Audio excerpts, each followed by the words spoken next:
Hey everyone, welcome back to the Rose Kelly channel. And today I'm continuing, I know you guessed this from the headline, didn't you? You're like, wait, that thumbnail seems to tell me what this video is about.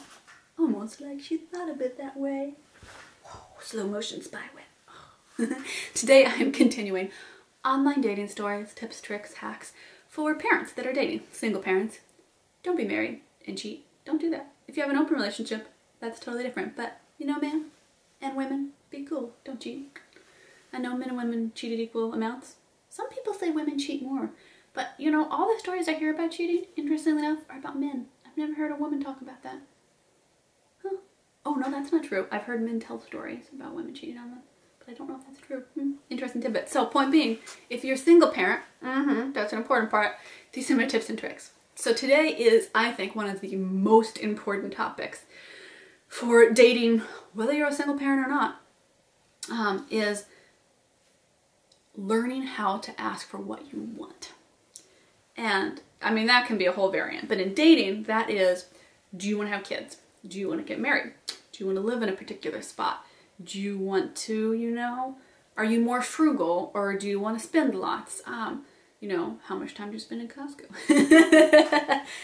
Oddly enough, I really think that's a key question for couples, right? Like, are you the person that's going to go spend an extra $100 at Costco every time you go, right? That can be a real, you know, hair on the camel, right? It's so funny, these little things that kind of ask the big questions.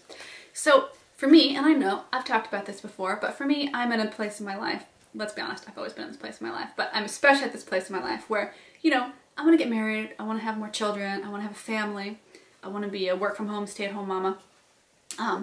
You know, that's what I want to be. And I try to facilitate that in my own life, on my own, independently, as much as I can.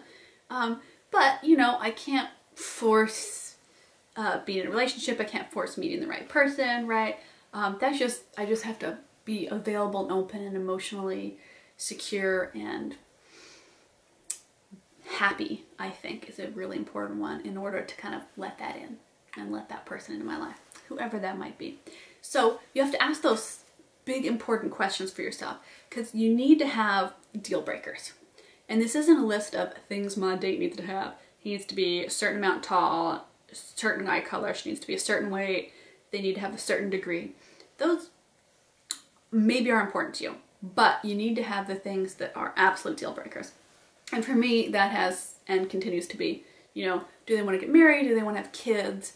Are they a loving, gentle person? Those are kind of like my top 3 things. Those are the most important. You know, and they might be different for you, but you've got to learn to ask for that. So number 1, when you're dating, if people are setting you up on dates, you need to be very clear that these are the deal breakers. And don't even set me up on a date unless these are their deal breakers too. If you're doing online dating, odds are you are, you need to make sure that that is in your profile. Make sure that you're saying that, you know, if you want to have kids or if you don't want to have kids, if you want to get married, if you don't, you know, if you travel for work a lot or if you need to live in a certain location, very particular, right? That is really important stuff, right? Are you willing to travel? Are you not willing to travel for dates? And be honest and be careful in how you approach other online profiles. I know that for my dating, I always try to be, you know, I've just turned people down flat when they've asked me out. When I see it's like, oh, your deal breakers are not my deal breakers, right? And I'll say it politely. And they, you know, most of the time you get a respectful answer where you go, oh, thank you for being so honest and understanding what you want. Because it allows for a lot less miscommunication, hurt feelings, your, you know, feathers are gonna get less out of joint, right? Because everybody's being really honest.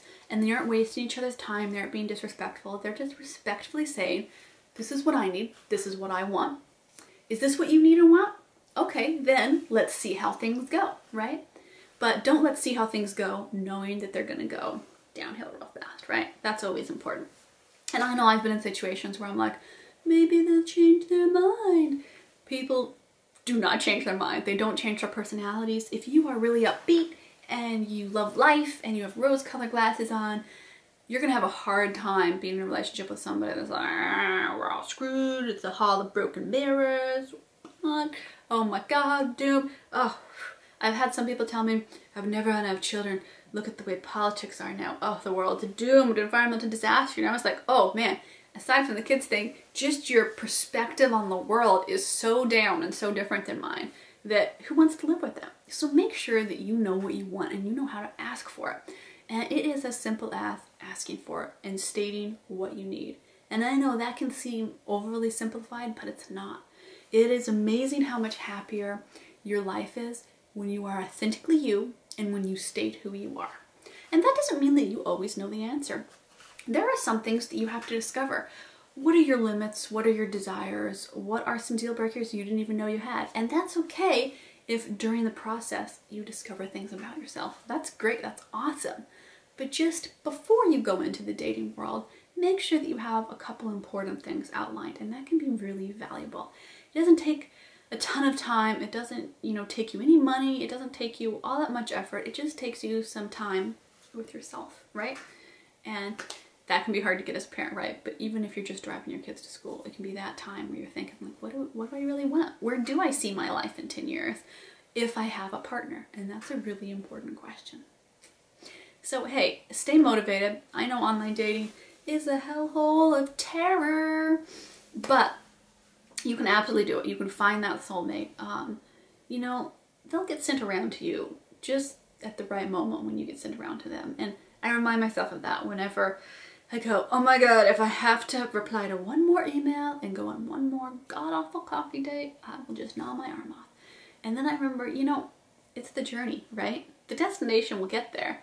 And that's a long ways off, the end destination, right? You're going on this journey, and when you do meet your soulmate, you have all these great stories of funny encounters that you can share over the years. And so, you gotta look at it in a positive, beautiful light. But it's also okay to have those down days where you go, chocolate, here I come. But overall, stay positive and realize that it's kind of fun and entertaining. I mean, I know that I got a lot of ideas for books off of random things that people tell me or message me with dating. I'm like, oh, I'm taking notes for that one day. So until next time, feel free and check out my Patreon page for awesome exclusive content that's just on there. I switched it all up, so now Patreon is just, you have a little once a month subscription thing, and then I do videos and photos and articles and stories and Snapchats and all sorts of stuff. That's just kind of my personal life and tips and all that, and I'm kind of enjoying changing it up. So until next time, I'll see you on Instagram.